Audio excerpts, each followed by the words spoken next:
Hello everyone, कैसे हैं आप सभी। तो आज हम चैप्टर नंबर 7 करेंगे। ये जो हमारी क्लास 7th की पॉलिटी चल रही है उसका चैप्टर नंबर 7 है। ऑलरेडी आपके 6 चैप्टर हो चुके हैं, तो इसमें एक और चैप्टर बचता है, सिर्फ चैप्टर नंबर 8। वो भी आपका कल कंप्लीट हो जाएगा। तो उसके बाद आपकी क्लास 6 और क्लास 7 दोनों की पॉलिटी कंप्लीट हो चुकी है।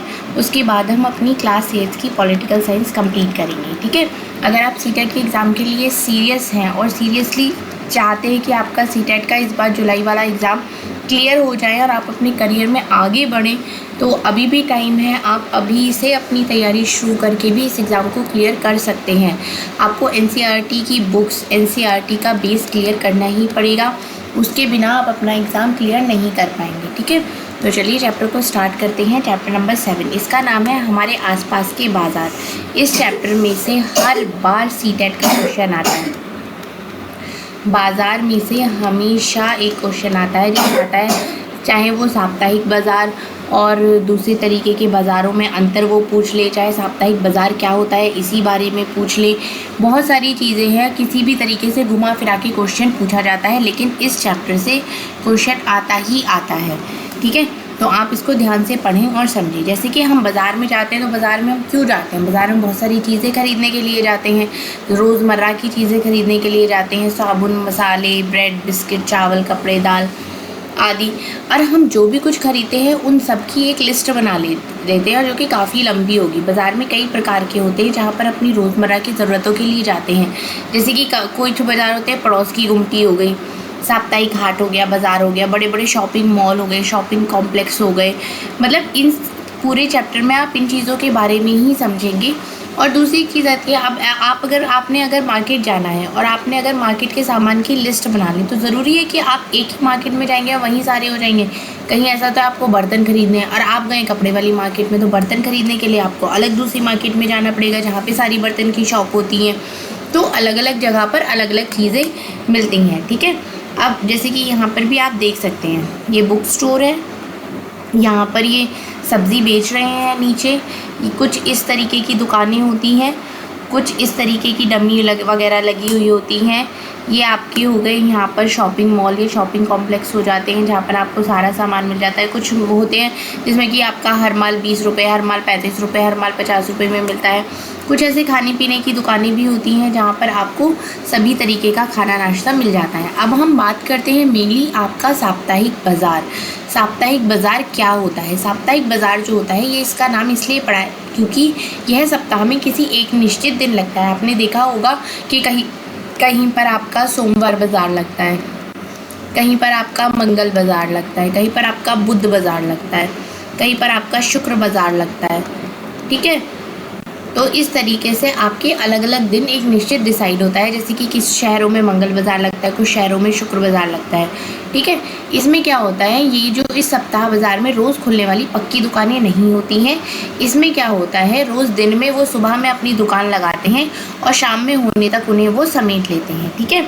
अब देश भर में ऐसे हज़ारों बाज़ार लगते हैं और लोग इनमें अपनी रोज़मर्रा की ज़रूरतों की चीज़ें खरीदने के लिए आते हैं। अब ये जो साप्ताहिक बाज़ार होते हैं, इनमें जो चीज़ें होती हैं वो थोड़ी सस्ते दामों पर मिल जाती हैं। और वो सस्ते दामों पर क्यों मिल जाती हैं? अगर आप किसी पक्की दुकान में जाएंगे तो भाई दुकान वाला भी तो अपनी दुकान का खर्चा उसी सामान में जोड़ेगा, तभी तो उससे वो अपनी ज़रूरतों को पूरा करेगा। तो जैसे कि दुकानों का किराया हो गया, बिजली का बिल हो गया, सरकारी शुल्क हो गया, इन सबको भी जोड़कर वो अपने सामान की बताता है। लेकिन अगर एक साप्ताहिक बाज़ार की हम बात करते हैं तो वो इस तरीके के एक बाज़ार लगा लेते हैं रेडी पर ही, और ये अपना सामान आपको सस्ते दामों में ही मिल जाते हैं। मतलब यहाँ से अगर आप एक चादर खरीदते हैं और सेम चादर आप शॉप से खरीदते हैं, तो इस यहाँ की चादर में और यहाँ की चादर के प्राइस में आपको काफ़ी डिफरेंस देखने को मिलेगा। अब इन दुकानों पर काम करने वाले कर्मचारी की तनख्वाह भी इन्हीं खर्चों में जोड़नी होती है। अब जैसे कि बड़ी दुकान पे आप चले गए, वहाँ पे इतने सारे लोग आपको दिखाने वाले हैं, उनको भी तो पर मंथ सैलरी मिलती है, तो वो भी तो उसी में जोड़ा जाता है। अब साप्ताहिक बाज़ारों में बेची जाने वाली चीज़ों को दुकानदार अपने घरों में ही जमा करके रखते हैं। इन दुकानदारों के घरों के लोग अक्सर इनकी सहायता करते हैं, जिन्हें इन्हें अलग से कर्मचारी नहीं रखने पड़ते। साप्ताहिक बाजार में क्या होता है कि उनके जो घर के लोग होते हैं वही उनकी मदद करते हैं उस काम में, और ये अपना सारा सामान, जैसे कि इसके पास ये सारा सामान है तो ये अपना सारा सामान कहाँ रखता है, ये सारा सामान अपने घर में रखता है। घर के लोग ही यहाँ पर आकर ऐसे सजा देते हैं, ठीक है। उसमें क्या होता है कि जैसे यहाँ पर इन्होंने ये मंगल बाजार में सामान लगाया, हर हफ्ते लगाया, हो सकता है फिर ये दूसरी जगह जाके जहाँ पर बुध बाजार लगता हो वहाँ पर ये जाकर अपना सामान बेचने लगे। साप्ताहिक बाजार में एक ही तरह के सामानों की कई दुकानें होती हैं, जिससे उनमें आपस में प्रतियोगिता भी होती है। मतलब यदि एक दुकानदार किसी वस्तु को अधिक कीमत मांगता है, लोगों के पास यह विकल्प होता है कि वे अगली दुकान पर सामान दे सकते हैं। जैसे कि बराबर 3-4 शॉप हैं, कोई यहाँ से आपको चादर खरीदनी है, यहाँ पे आप बात करेंगे उसने बताया आपको 500 रुपये की चादर, यहाँ आप बात करेंगे थोड़ा सा मोल भाव करेंगे वो 450 में मान जाता है। फिर दूसरी दुकान पे जाएंगे और ज़्यादा मोल भाव करेंगे तो हो सकता है वो आपको 400 रुपये में ही वो चादर दे दे। तो इससे क्या होता है, इन लोग के आपस में भी एक तरीके से कंपटीशन होता है कि भाई हर कोई चाहता है कि उसका सामान बिक जाए, जहाँ संभव है वहीं वस्तु कम कीमत में मिल जाए। ऐसी स्थितियों में खरीदारों के पास ये अवसर भी होता है कि वह मोल भाव करके अपने जो पैसे हैं उसको कम करवा सकता है। अब इन बाज़ारों का एक फ़ायदा और भी होता है कि यहाँ पर क्या होता है, ज़रूरत का जितना भी सामान होता है वो सब एक ही जगह पर मिल जाता है। जैसे कि सब्ज़ी हो गए, कपड़े हो गए, किराना सामान से लेकर बर्तन तक सब चीज़ें यहाँ उपलब्ध होती हैं। अलग अलग तरह के सामान के लिए आपको अलग अलग क्षेत्र में जाने की भी ज़रूरत नहीं होती है। लोग अक्सर उन बाज़ारों में जाना पसंद करते हैं जहाँ सामान के विविध विकल्प होते हैं, मतलब जहाँ पर आपको बहुत सारे ऑप्शंस मिलते हैं, आप वहीं पर तो जाना पसंद करते हैं। अब दूसरी टाइप का जो बाज़ार होते हैं वो होती हैं आपकी मोहल्ले की दुकानें। हम जो साप्ताहिक बाज़ार हैं उनमें कई तरह के सामान उपलब्ध करवाते हैं, लेकिन अन्य तरह के बाज़ारों में भी सामान खरीदते हैं। आप क्या करते हैं, आप अलग अलग तरीके के सामान खरीदने के लिए अलग अलग दुकानों में भी जाते हैं। ऐसी तो उसमें होती हैं आपकी गली मोहल्ले में भी ये दुकानें होती हैं जो हमें कई तरह की सेवाएं सामान उपलब्ध कराती है। जैसे कि पास की डेयरी की दुकान हो गई, वहाँ पर आपको दूध भी मिलता है, आपको किराने का सामान भी मिलता है, तेल मसाले भी मिल जाते हैं, स्टेशनरी का शॉप भी होता है, आपको पेन पेंसिल भी मिल जाती है, एक मेडिसिन की शॉप भी होती है। तो ये इस तरीके की दुकानें जो होती हैं वो अक्सर पक्की होती हैं और स्थायी होती हैं, जबकि सड़क किनारे फुटपाथ पर सब्जी के कुछ छोटे छोटे दुकानदार, फल विक्रेता और कुछ गाड़ी मैकेनिक आदि भी दिखाई देते हैं। तो ये किस तरीके की दुकानें हो गई, आपके आसपास के मोहल्ले वाली दुकानें हो गई। अब पड़ोस की दुकान कई अर्थों में बहुत उपयोगी होती है। जैसे कि कभी कभी ऐसा होता है कि भाई सप्ताह के दिन आप कुछ सामान नहीं जा पाए, तो आपको उस सामान की ज़रूरत है, तो आप मोहल्ले की दुकानों से उस सामान को खरीद सकते हैं। कभी एकदम से आपको कुछ सामान की ज़रूरत पड़ी तो आप सप्ताह वाले दिन का थोड़ी ना इंतज़ार करेंगे, आप तुरंत जाके मोहल्ले की दुकान से उस सामान को खरीद सकते हैं। अब दुकानदार और ख़रीदार एक दूसरे परिचित भी हो जाते हैं। दुकानदार ग्राहकों के लिए उधार देने के लिए भी तैयार हो जाता है। जो आसपास की दुकानें होती हैं उसमें भी पता है कि भाई ये यहीं के रहने वाले हैं और डेली आप आते जाते रहते हो, तो वो क्या करता है, वो वहाँ से उधार भी देता है, क्योंकि उसको पता है कि उसका जो भुगतान है वो भी समय पर ही हो जाएगा। ठीक है। अब आपने ध्यान दिया होगा कि हमारे पड़ोस में भी कई तरीके के दुकानदार होते हैं। कुछ तो पक्की दुकानों वाले होते हैं और कुछ सड़क किनारे दुकान से जाकर सामान बेचते हैं। ठीक है।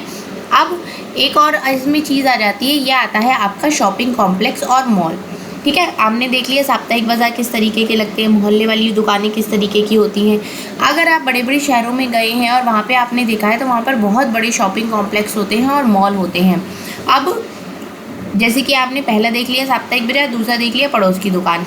अब शहरों में कुछ अन्य प्रकार के बाजार भी होते हैं जहाँ एक साथ कई तरीके की दुकानें होती हैं, जिन्हें लोग शॉपिंग कॉम्प्लेक्स के नाम से जानते हैं।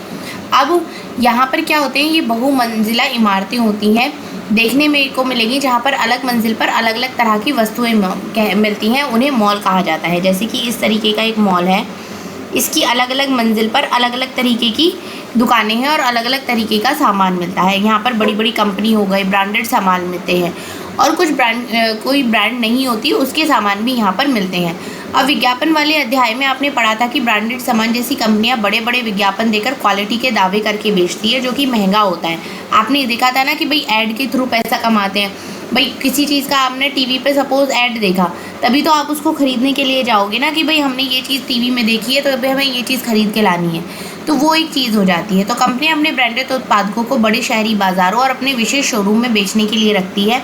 बिना ब्रांड के उत्पादकों की तुलना में इस ब्रांडेड सामान की कीमत का बोझ केवल कुछ ही लोग उठा पाते हैं। मतलब हर कोई ब्रांडेड नहीं पहन सकता, हर कोई इंसान नॉर्मल चीज़ें पहनता है, नॉर्मल कपड़े पहनता है, नॉर्मल सामान यूज़ करता है। कुछ ही बहुत लोग होते हैं जो कि ब्रांडेड सामान पहनते हैं, क्योंकि वो ब्रांडेड जो सामान होता है वो काफ़ी कॉस्टली आता है, काफ़ी महंगा होता है। अब यहाँ पर देख लेते हैं बाज़ारों की श्रृंखला। पहले हिस्से में आपने विभिन्न तरह के बाज़ारों के बारे में पढ़ा जहाँ पर हम सामान खरीदने जाते हैं। क्या आप सोच सकते हैं कि ये सभी दुकानदार अपनी दुकानों के लिए सामान कहाँ से लेकर आते हैं? अब अलग अलग दुकानें तो लग गई, अब इन्होंने जो अपनी दुकान में सामान रखा है ये इस सामान को कहाँ से खरीदते हैं? ठीक है, सामानों का उत्पादन कारखाने हो गए, खेतों और घरों में होता है, लेकिन हम कारखाने और खेतों से सीधे सामान नहीं खरीदते।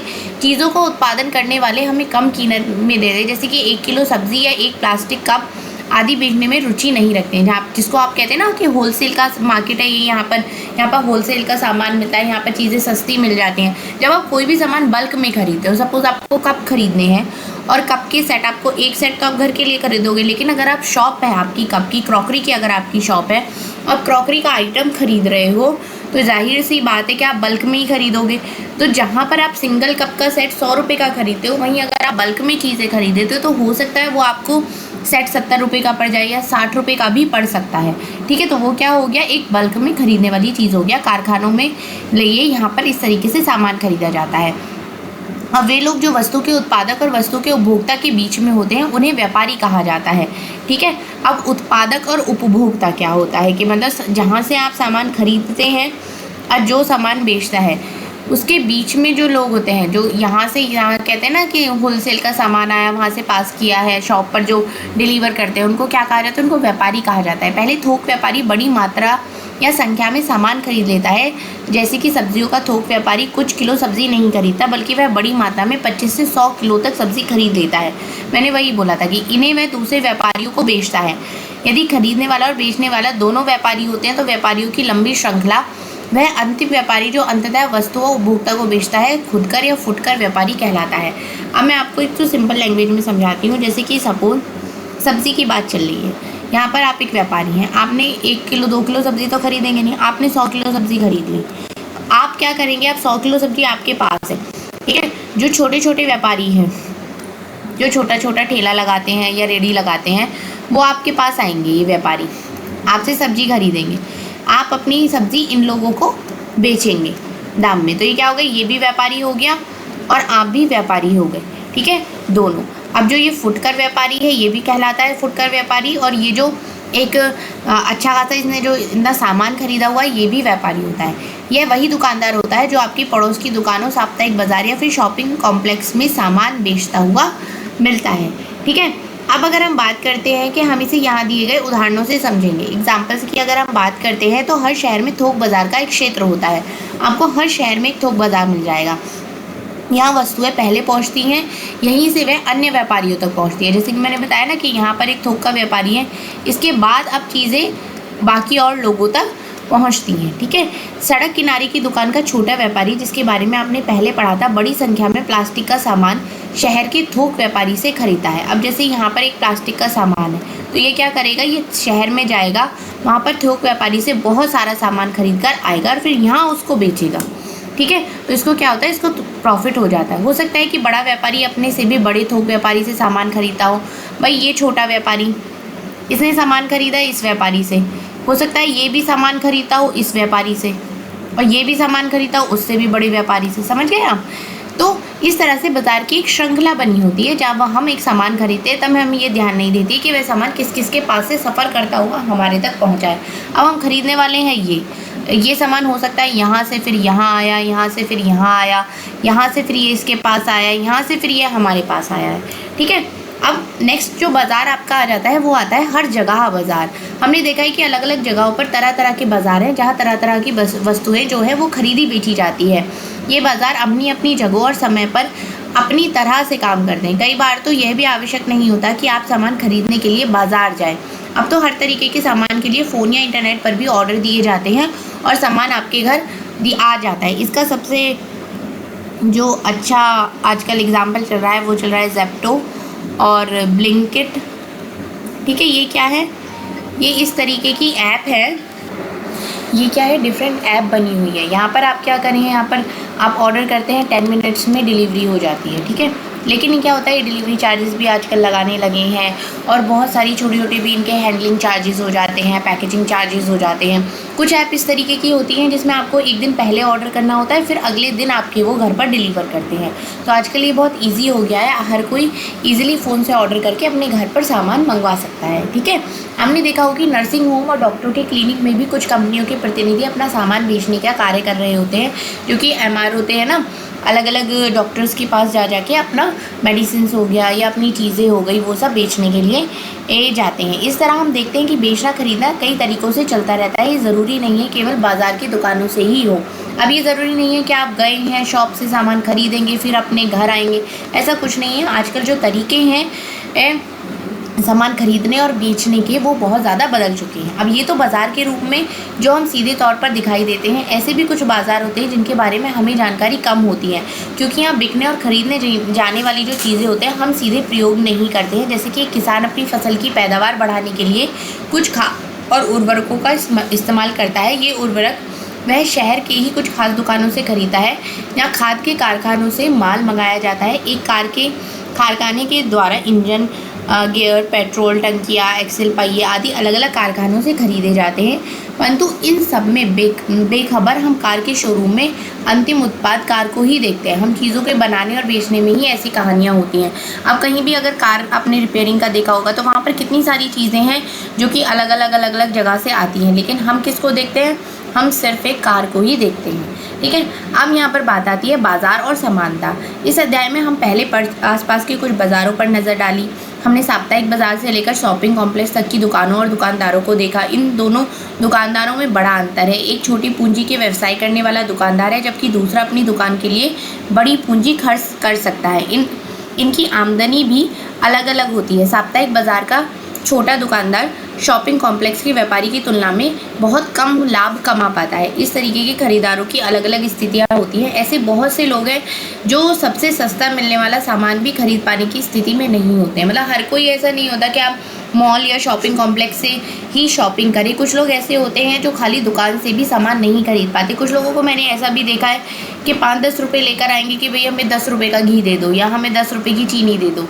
उनका ये भी नहीं है कि वो 1 किलो सामान या 1 किलो चीनी खरीद सके, तो 5-10 रुपये की जैसे कि एक टाइम का उनका काम चल जाए। कुछ लोग ऐसी स्थिति में भी होते हैं, जबकि दूसरे लोग मॉलों में महंगी खरीदारी करने में व्यस्त रहते हैं। और कुछ लोग ऐसे भी होते हैं जो 5-5, 10-10 हज़ार रुपये की शॉपिंग एक झटके में कर लेते हैं। तो इस तरह कुछ हद तक अन्य कारणों के अलावा हमारी आर्थिक स्थिति यह तय करती है कि हम किन बाज़ारों में खरीदार या दुकानदार हो सकते हैं।